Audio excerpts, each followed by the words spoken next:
Ieri non c'ero ovviamente a questa riunione appunto della segreteria federale, però da quanto mi hanno riferito i diretti interessati che ho sentito ieri sera, non c'è stato uno scontro, ma un confronto, certo lungo, approfondito, perché i temi politici che riguardano il nostro movimento sono moltissimi. La potenza che può avere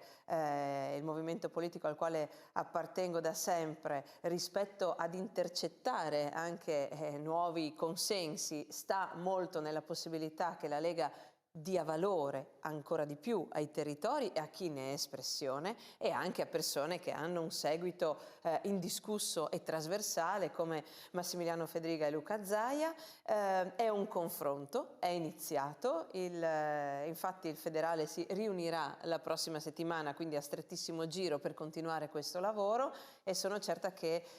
per il grande ruolo che Matteo Salvini ha sempre avuto all'interno del movimento, per il grande merito che ha avuto di portare la Lega a diventare un partito nazionale, ad aumentare i consensi come abbiamo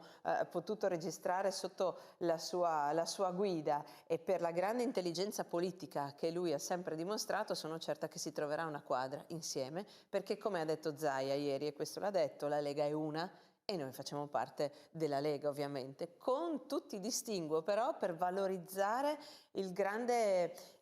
pregio che ha la Lega di essere sempre stata capace di intercettare i fabbisogni dei territori e di valorizzare le autonomie.